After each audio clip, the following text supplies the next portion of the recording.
నీతిమంతుడైన కడియం శ్రీహరి అని చెప్పే కదా ఒక అవినీతి పరుడైన ఉప ముఖ్యమంత్రి అయిన పొజిషన్లో ఉన్న రాజయ్య గారిని బర్తరఫ్ చేసినాక గవర్నమెంట్కి అసలు ఫస్ట్ దళిత ముఖ్యమంత్రి అన్నారు, ఆ మాట నిలబెట్టుకోలేదు.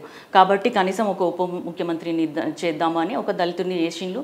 ఆయన ఏం చేసిండు, ఆయన అవినీతి చేసిండు కాబట్టి ఎవరికి ఏ రీజన్ ఇవ్వకుండా బర్తరఫ్ చేసిండు. మరి అట్లాంటి ఒక మాదిగ జాతికి చెందిన అతన్ని తీశారు కాబట్టి గవర్నమెంట్ మీద చెడ్డ పేరు రావద్దు అన్న ఉద్దేశంతో ఎవరైతే బాగుంటారో, ఎవరిని పెడితే విమర్శలు రావు, ఎవరైతే నీతిమంతులు అని వాళ్ళే ఎన్నోసార్లు స్టేజ్ల మీద అన్నారు. మనకి ప్రతిపక్షాలే అంటారు కడియం శ్రీహరి అంటేనే నీతిమంతుడు అని చెప్పి. ఇప్పుడు సాక్షాత్తు మొన్నటి మీటింగ్లో కూడా సీఎం రేవంత్ రెడ్డి గారు 1,00,000 మంది ముందు ఇట్లాంటి వ్యక్తి మాకు ఉండడం మాకు గౌరవంగా ఉంటుందని చెప్పి మేము కడియం శ్రీహరి గారిని ఆహ్వానించాము. ఆయనే మా దగ్గరికి రాలేదు, మేమే ఆయన దగ్గరికి వెళ్ళామని అంత ఓపెన్గా చెప్తున్నారు ప్రతి ఒక్కరు, ప్రతి పార్టీ నుంచి. అంటే అది కేవలం కడియం శ్రీహరి గారికి ఉన్న నీతివంతమైన పార్టీ మిమ్మల్ని ఆహ్వానించింది అని అంటే మీ దగ్గర ఉన్న ప్రత్యేకత ఏందంటున్నా? అదే కదా మాకున్న క్రెడిబిలిటీ, మాకున్న ఏమంటారు లాంగ్ స్టాండింగ్ పాలిటిక్స్లో మేము ఇంత ఒక్క చిన్న మచ్చ లేదు, ఒక పెట్టి ఇష్యూ కూడా మా మీద లేదు. ఇప్పుడు చాలా మంది మీద చాలా కేసులు ఉన్నాయి, మన మీద అట్లాంటి కేసులు లేవు. కడియం శ్రీహరి నాయకులు ఏంటంటే వాళ్ళకున్న అక్కస్సుతోటి ఇప్పుడు మొన్నటి వరకు కూడా మరి కాంగ్రెస్ అధికార పక్షంలో ఉన్నప్పుడు, మేము ప్రతిపక్షంలో ఉన్నప్పుడు బీఆర్ఎస్ తరఫున మాట్లాడే గొంతుగా కడియం శ్రీహరి అయిండు. ఏడబోయినా ఆయననే ముందు పెట్టింది, ఎందుకంటే ఆయన మాట్లాడితే ఎవరు కూడా ఏలెత్తి చూపెట్టారు ఆయన చెప్పి ఆయన ముందు పెట్టింది. ఇప్పుడు ఎవరైతే ఆ గొంతుగా వాళ్ళకి దూరం అయింది, ఇప్పుడు ఎవరు మాట్లాడాలి వాళ్ళ తరఫున అన్న మీమాంసలో ఉన్నారు కాబట్టి వాళ్ళు లేనిపోని నిందలు మా మీద వేస్తున్నారు. అంతేగాని ప్రజలందరికీ కూడా కడియం శ్రీహరి అంటే ఏందో తెలుసు. ప్రతి ఒక్కరు కూడా ఇప్పుడు వచ్చి మాకు 25 ఏళ్ళ అనుబంధం ఉంది సార్ తోటి, 30 ఏళ్ళ అనుబంధం ఉంది, ఖచ్చితంగా మేము మీకే ఓటేస్తాము, నువ్వు కూడా మా బిడ్డ లెక్కని అని చెప్పి ఆశీర్వదిస్తున్నారంటే ఆయన అదంతా కడియం శ్రీహరి గారు సంపాదించుకున్న ఒక క్రెడిబిలిటీ.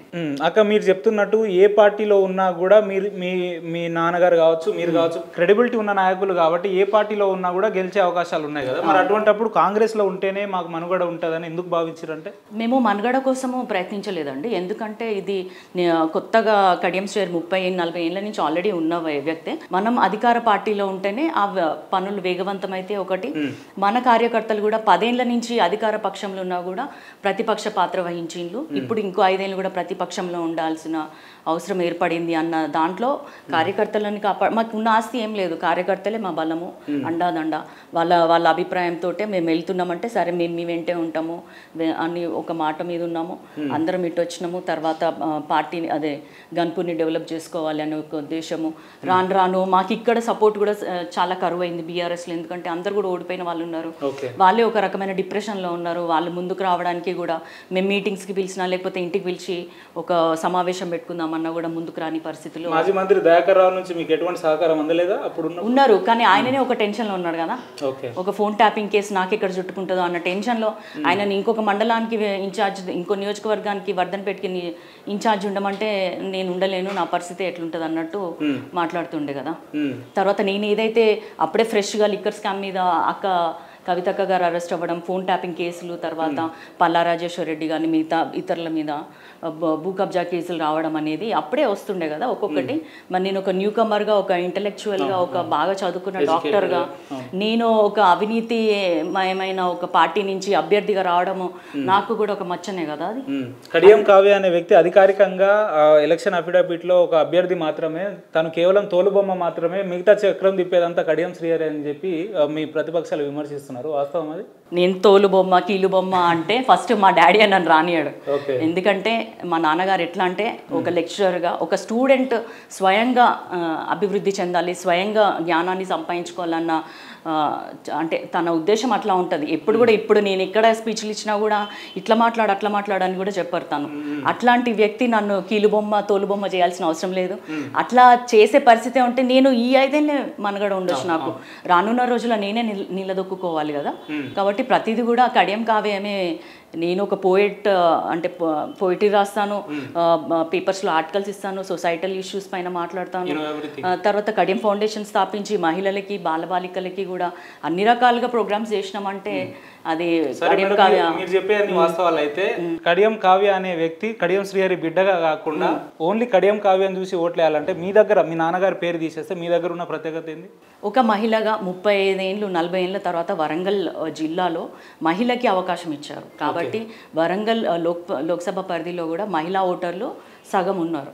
కాబట్టి మహిళా సపోర్ట్, ఎందుకంటే మహిళా సమస్యలపైనే నేను పోరాడిన. అంటే హెల్త్ ఇష్యూస్ కానీ, వాళ్ళ భద్రత గురించి కానీ, బాలికల విషయంలో కూడా వాళ్ళ విద్య మంచి చదువుకోవాలి, వాళ్ళు బాల్య వివాహాలు చేసుకోకూడదు, లేకపోతే మోటివేషనల్ క్లాసెస్ ఇవ్వడం, సోషల్ మీడియా ట్రాప్లో పడొద్దు, ఇట్లాంటి రకరకాల మహిళలు ఏదైతే సమస్యలు ఎదుర్కొంటారన్న విషయం నాకు అవగాహన ఉంది. కాబట్టి ఫస్ట్ ప్రయారిటీగా అవే నేను చేశాను.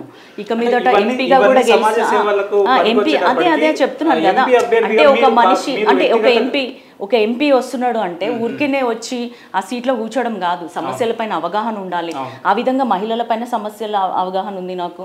తర్వాత నేను ఇక్కడ వరంగల్ జిల్లాలో 25 ఏళ్ళ నుంచి ఉన్నాను. ఇక్కడ ఉన్న పెండింగ్ ఇష్యూస్ ప్రతి దాని మీద నాకు అవగాహన ఉంది. తర్వాత మా నాన్నగారి అనుభవంతో నేను చూస్తూ పెరిగిన. అధికారంలో ఉన్నారు కదా, మరి మీ నాన్నగారి హయాంలో వరంగల్కి ఏం చేశారు మీరు అంటే ఏం చెప్తారు? మా నాన్నగారిని అడగండి ఆ క్వశ్చన్. మా నాన్నగారు చెప్తారు. ఇక్కడ ఉన్న రెసిడెన్షియల్ స్కూల్స్ కానీ, హాస్టల్స్ కానీ, మైనారిటీ అంటే రిలీజియన్ బేస్డ్ కూడా పెట్టారు, ఎందుకంటే మైనారిటీ అమ్మాయిలకు ఉండాలి. కేజీబీవీస్ని బాల్య వివాహాలు అవ్వడానికి కారణం ఏంటంటే ఇంటర్ వరకు ఉండట్లేదు అక్కడ అని చెప్పి దాన్ని ఇంటర్ వరకు పొడిగించిన వ్యక్తి కడియం శ్రీహర్ గారు. తర్వాత అమ్మాయిల కోసం హెల్త్ అండ్ హైజీన్ కిట్స్ తీసుకొచ్చారు. తర్వాత చాలా విషయాలలో తను పనిచేశారు. అసలు గర్ల్స్కి కూడా అప్పుడు మన ప్రకాష్ జవదేకర్ గారు human rights commission, human resources డిపార్ట్మెంట్కి మినిస్టర్ ఉన్నప్పుడు కూడా డాడీనే మొత్తం నేషనల్ వైడ్ చైర్మన్ చేశారు కదా. అంటే తన పనితీరు చూసే చాలా విషయాలలో కూడా తను పనులు చేశాడు. దేవాదుల ప్రాజెక్ట్ డాడీ ఉన్నప్పుడే వచ్చింది. దాన్ని ఇప్పుడు మళ్ళీ మనం థర్డ్ ఫేజ్ కూడా పూర్తి చేసుకొని ప్రతి ఎకరానికి అభివృద్ధి విషయానికి వస్తే ఇంత అనర్గళంగా మాట్లాడుతున్నారు కదా. ఇప్పుడున్న పరిస్థితులలో మీ నాన్నగారి ఫోటో లేకుండా కేవలం కావ్య గారే ఫోటో పెట్టుకొని గెలవగలదా? అంత కాన్ఫిడెన్స్ తనకుందా? అంటే నేను ఎట్లయినా న్యూ కమరే కాబట్టి న్యూ కమర్ ఉన్నప్పుడు నేను ఓన్లీ కడియం శ్రీహర్ గారి ఫోటో కాదు, రేవంత్ రెడ్డిది పెట్టుకోవాలి, రాహుల్ గాంధీది పెట్టుకోవాలి, సోనియా గాంధీది పెట్టుకోవాలి, మా ఏఐసిసి ప్రెసిడెంట్ మల్లికార్జున్ ఖార్గే గారిది పెట్టుకోవాలి. ఇక్కడ ఉన్న లోకల్